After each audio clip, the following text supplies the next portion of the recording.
The second most popular request, I believe, was the Night Lords. So I've heard that Vulcan has some beef with the Night Lords, and maybe that'll get brought up. I'm not sure. We're gonna watch a Mr. Bones 40k video. I think this is the first Mr. Bones 40k video we've ever watched. So I'm looking forward to his input. I really like that he's done the chapter thing too, so that's pretty cool. Super appreciate that. All right, let's watch this video. Thank you for the hydrate. Let's go. Hi, I'm Arthur, and today we discuss the Legion I have been wanting to talk about since I started this little series. So for those of you who are not in the know, I am covering every Space Marine Legion in order until I cover all 20 of them. And today's topic, my favorite Legion and possibly my favorite faction in the lore, the Night Lords. Okay, so we have Crackduck, whose favorite Legion is the Salamanders. And now we have Mr. Bones, whose favorite Legion is the Night Lords. They must be mortal enemies. That's kind of fun to think about. They are fun. Described often as the least Space Marine-y Space Marines in the entirety of the setting, they have a specialty that is almost all to themselves. There are some Space Marines, especially in the modern day, that can do what they do, and probably enjoy it about as much as the Night Lords, but I doubt there are any as good as them at it. Question mark? Angron? He's got the tubes out of his head? Or is this Horus? Oh, this is Peter Turbo. Perturabo. I gotcha. The ones, the Iron Warriors, the ones who specialize in breaking fortresses. The only Primarch who hates his Legion more than Curze hates his own. Yikes. And what is this talent I'm vague posting about? It's pretty simple. Imagine, if you will, a society, and they are dissenting against you and what you believe in. How do you get them to comply with your demands? The option most Space Marine Legions went with during the era of the Great Crusade was to bomb the ever-living fuck out of them until they said mercy, and you got them to sign a little contract that said, I own you now. With the Iron Warriors, it was brutal siege warfare. With the Blood Angels, they would ride in and mercilessly murder millions until they gave up. Each legion racking up a body count in the millions, if not billions, per planet, brought into this form of compliance. You want to know what the average body count per planet was for the Night Lords? Somewhere between a couple hundred to a couple thousand. The Night Lords had the lowest kill count of all Space Marines. Why? Well, to go back to the analogy of a society that is dissenting, instead of bombing or gunning them down or waging war, the Night Lord's main talent is to scare a motherfucker so much that in his mind, not doing the thing that he really wants to do is more of a viable and safe option than whatever the fuck the dude wearing the skin of his dead wife would do in recompense for it. Yeah, the Night Lords are masters of fear. Instead of waging a long-term war, they would sneak into the homes of every major leader, governors, mayors, presidents, etc., steal the children, torture them, and skin them alive, then dump the skins over the Capitol building of the planet while playing the recorded cries of the tortured children, and then basically sending them a nicely worded letter that essentially just says, "We'll do it again." Usually the people cave after that. We'll do it again, smiley face. What the Alright. Well, you know, you're right. They didn't bomb people. They didn't just kill a bunch of people. They took it a step a little further there, huh? A little bit of mental games here going on. Interesting. They are our Dark Eldars. Wow. I'm starting to pick up on that. They would fill the city square every night with skinned bodies and entrails every night for weeks. You know, that kind of makes me think of Dracula.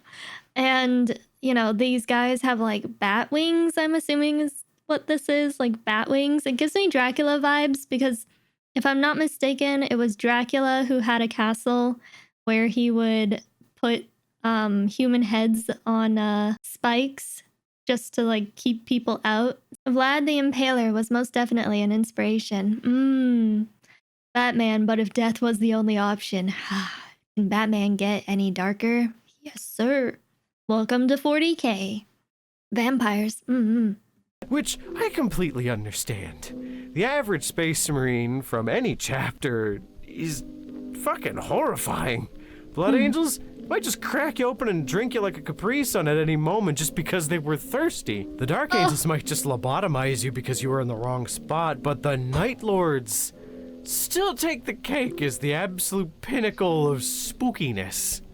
Why? Because the hyper-specialization in terror tactics, destroying morale, and upholding their twisted sense of justice and morality is written almost into their genetics. Their Primarch, Konrad Curze, though he does prefer being referred to by his earned name, the Night Haunter, was raised on a planet. Ooh, so edgy. Hi, goblins. Yeah, it's Mr. Bones. It's my first time watching a Mr. Bones video. We've watched Crackduck, we've watched Major Kill, we've watched Luton, we've watched Pancreas No Work, so it's kind of cool going through a bunch of Warhammer content creators. Lots of edgelords. Yeah, the night. What was it? Night Haunter. Call me the Night Hunter. It's so edgy. I love it. Does prefer being referred to by his earned name, the Night Haunter, was raised on a planet named Nostromo. And unlike every other Primarch, there really isn't a plot twist towards the end that makes him out to be the savior and... Sorry, hold up. Nostromo, isn't that Dead Space ship? Isn't that a Dead Space ship? Am I crazy? Why does that sound so familiar? Oh, Alien movie. It was the Alien ship. Is there any like inspiration here taken or? Oh, it's a reference to a comedy from Shakespeare. Ah, okay. It's kind of fun making these like connections to other popular things in media and pop culture. Isaac would be a space marine in 40K. Ooh, okay. Now that you mentioned that, what kind of space marine would Isaac be? Isaac from Dead Space. He's an engineer, a tech marine. Yeah, I could see that. An Iron Fist, maybe? Oh, an Iron Hands? You think he would replace his flesh? Iron Fist or an Adeptus Mechanicus? Yeah, you're right. He would probably be a tech marine or like a Adeptus Mechanicus. All right. Enough about Dead Space. We're not in Dead Space. We're in Warhammer. We're in 40K space. Uniter of the planet that sees him as Primarch. There really isn't a plot twist towards the end that makes him out to be the savior and uniter of the planet that sees him as a herald and a hero. Nostromo, having one of the highest crime rates as well as the highest suicide rate, was responsible for him growing up with a twisted sense of justice, where he grew up to believe that if the punishment was so severe that it would keep others from committing the crime that you were punishing, then it would be worth it no matter how brutal the punishment was. And thus, the skinning, the torture, the flaying, and the wearing of the skulls of those he killed started. Basically, if you think about it, he's a lawful evil Batman. This translates into the early batches of the Night Lords, a group whom believe that the ends always justify the means, as long as you're going about a noble purpose. They believe as long as they see what they are doing as a form of justice, it completely nullifies the consequences and justifies their actions, no matter the crime. Oh, whoopsie, you littered? Sorry, Granny. I know you had arthritis and the Kit Kat wrapper just fell out of your hand, but now you gotta go to the pain room with old Konrad and his lovely array of jagged knives. So, the biggest thing to know is that the Night Lords are different from most Space Marines in almost every way. one of the most important ones is that of their Primarch. He grew to hate his own legions. He hated the Night Lords. The reasoning behind it is complicated, nuanced, and a little difficult to describe without going on and on and on. So I'll try and explain it in as simple a way as possible. It all kind of started with his main issue as a general is he has pretty shitty skills at delegation, so there wasn't a strong force on Nostromo to govern what was going on there, and thus, after a couple hundred years, the perfect bastion of law that was put into place by him, scaring the living shit out of every single fucking person that lived there, well, if evil Batman isn't on the planet, there's not a chance you're gonna wake up flayed by evil Batman. So the crime slowly started to make its way back. And Nostromo was the recruiting world for the Night Lords. So what started as these people whom believed that the ends justify the means, as long as you are just, you are doing right, it doesn't matter how evil your actions are, as long as compliance and justice is the end result. That ended up shifting over to literal criminal children. Children at the age of 12 whom have committed horrendous crimes like murder, assaults, robberies, just horrible things. So over time, these criminal recruits ended up overtaking the more pure, original Nostroman recruits. So because of that, you ended up losing that sense of virtue and justice, and in its place were people who would use that sense of virtue and justice as a That makes sense why he wouldn't be a fan of his own.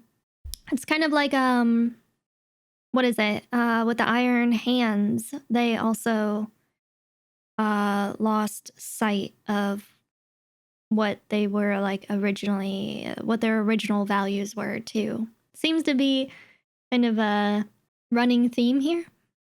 Shield to deflect criticism and repercussions from them genuinely just enjoying torturing the ever-loving fuck out of people. It was something that they just used as an excuse to get away with it. Curze saw the Legion as a tool. He saw them for what they were, but he tried to move on from it and let them do what they did. As long as the ends justified the means. Eventually, it led to him hating the entire Legion, which is where we get to one of my favorite little theories. This might take a minute to build up to, but I am not known for brevity, so follow me on this. It's widely known that each Primarch has a sort of superpower.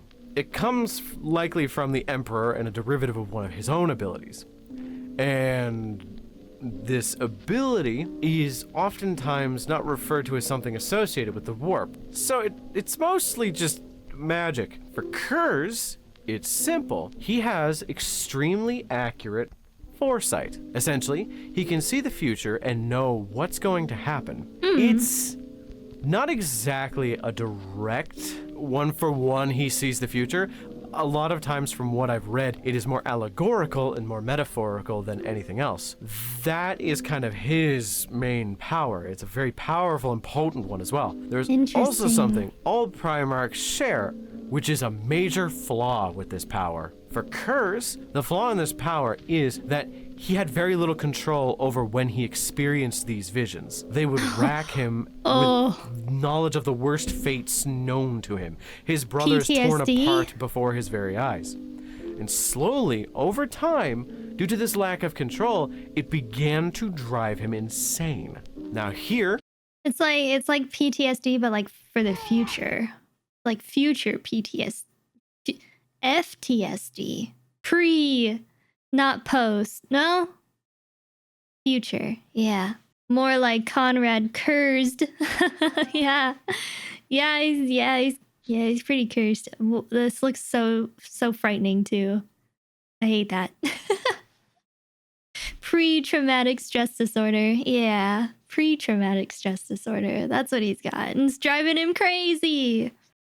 Due to this lack of control, it began to drive him insane. Now here, as we go back to the little point I was trying to make, is my little aside. I like to think alongside this power, the Emperor bestowed each of his children with a positive personality trait and a negative one that is vaguely related to the Emperor himself. These traits would both make and break them if they could not reconcile the differences between the two. For Perturabo, the Emperor's sense of superiority as the positive aspect, and the Emperor's paranoia as the negative. I think Curze had it the worst, because his negative aspect is the ability to do whatever needs to be done no matter the cost. Often coming off as just being plain old fucking evil. Positive trait is almost impossible to combine with this, so there's no way he could have ever reconciled the differences. And that trait is self-awareness. Curze, from what I've seen, is self-aware. In his moments of lucidity, he would become so self-aware of his actions that it would inevitably end with him committing suicide. He is the only Primarch to have ever done so, which it is contested if he did, but you can be the judge. Essentially, the Emperor dispatched an assassin to kill Curze, and Curze just let him. He did it for many reasons. What? He saw the assassin coming and... What? Okay, that's kind of a interesting development. Yeah, he accepted his punishment. Huh. You see, I don't know how all of the Primarchs who did die or disappear, or I don't know much about the Primarchs yet. So this is, I like this because he's touching on the Primarch himself, so good lore. Tuning in for the 40k lore is perfect. Dude, I totally got slapped across the face with Curze killing himself. What the fuck? That was totally threw me off. All right, Curze. What? He realized how far gone he was. He realized how poisoned his legion was. He realized that his death would have more meaning to the Emperor as a statement of his will than him throwing his Night Lords at them in a long-term war. So how does this relate to the Night Lords? Well, to those who adhere close to the genetics of the Night Haunter, they have this self-awareness, and it can cause them to slowly go insane. Which is why most Night Lords are fucking lunatics that attach jet engines to their back and run at people at breakneck speed, screaming at the top of their lungs to rip them apart with a fucking chainsaw. Yeah, the Raptors are weird, they still exist, and I think about them a lot. In the modern day, the Night Lords are a shattered faction, broken into pieces by their father dying, and them refusing to let go. They know they're right, they know they will get their revenge one day, and by all the gods who would listen, they will fucking kill everything they see on the way to do that. They are a fragment of what they once were. Each warband usually being made up of one of the companies of the old Legion, some having less than 50 Marines. They refuse to accept chaos, and thus they're slightly worse off than other factions, because they don't have the benefit of getting boons from the Chaos Gods to empower them. That's not to say that all don't, because there are Night Lords whom do fall to chaos, but they are often seen as weak traitors by those who refuse to. As they are, they've replaced their armor with stolen and scavenged bits from fallen enemies and friends alike. So this would make them a loyalist legion? They're loyal? Question mark? Or they're just kind of, they're not corrupted by chaos. They're traitors, but they don't like chaos. So they're just loyal to themselves. Okay. Rejecting demon corruption's pretty normal for traitors. Oh, okay. They kill friends and foe. They're their own thing. I see. They just hate everyone. Okay. I gotcha. Steal better weapons from those they raid, and more importantly, they are biding their time. Some with a plan, some with a claim to unite all of the fallen Night Lords' warbands together, and some just wanting to get by for another day. Every last one of them is biding their time like a wolf waiting for its prey to expose its throat. The second they smell weakness, they are going to attack the Imperium and make them fear the Night Lords like they once did 10,000 years ago. God damn it, I love this Legion. Call me an edgelord, I fucking dare you, but I love them. I love their paint scheme, I love the Night Haunter, I love the lore, I love everything about them. I could make this video twice as long and it still wouldn't cover half of what I think about them. But I have to call it at a certain point. This is already probably going to be the longest video I've made. So to boil everything down, do you like making your opponent shit their pants so much they give up and let you win just because they want to go home and change? Do you like chainsaws and jetpacks? Do you like painting fucking lightning on armor? Then play Night Lords. It is always so very cute to see a Warhammer nerd who's just geeking out about their favorite Legion. It happened with Crackduck, and it's happening with Mr. Bones. They are so fucking cool. Tell me your thoughts about the Night Lords in the comments. I genuinely want to hear. I love them to death if you couldn't tell. And I want to see what the general consensus is with all of you. And as always, make sure to like and subscribe because I'm going to be doing more videos this week. Oh, before you guys say anything, I could not bring up the Night Lords Omnibus in this video. This video would have been a fucking hour long if I did. I wouldn't have been able to shut the fuck up about how cool Talos is and how much of a fucking bumblefuck stupid ooze-ass is. That fucking berserking Hello again. This is post-video Arthur, and I don't know how to feel about this one. I've been wanting to talk about Night Lords for a while, but now that I've been given the opportunity, I just feel like I haven't covered as much as what I want to cover. Regardless, I like to think that I got my opinion out there. Yes. I think they're really cool, and I hope you all do too. And if not, I completely understand. It's definitely not a flavor for everyone. They are a bit edgelord at the best of times. Regardless, thanks again for watching. Till next time. That's funny. Nice. Well, it's super cool that I got a video from a person who is a fan of the Night Lords. Crackduck for Salamanders. I didn't even know Salamanders were his favorite. And now Mr. Bones with Night Lords, which are his favorite. So sweet. I guess I just got really, really lucky. Me, when I talk about Trazen, see, I don't know who that is yet, but their name keeps getting brought up. I haven't found like my super favorite person or super favorite Legion to totally geek out about just yet. I shan't spoil. True. We'll get to him or her, Trazen or it. I don't quite. We'll get there. I do like the Imperial Fists, but I need to learn more about them in order to become more passionate about them. Because y'all have been making really good points for your favorite Legions, and I'm starting to, I don't know, I'm starting to waver. We'll see. Hello, I just wanted to say a huge thank you for welcoming me into the Warhammer community. And speaking of Night Lords, you gifted me this big fat book. So this is my first ever Warhammer book. If you'd like to recommend more, please leave some Warhammer gift suggestions in the comments. It doesn't even have to be a book. I'll go through them and I'll add what I can to my throne wish list, which is where you can send me physical gifts.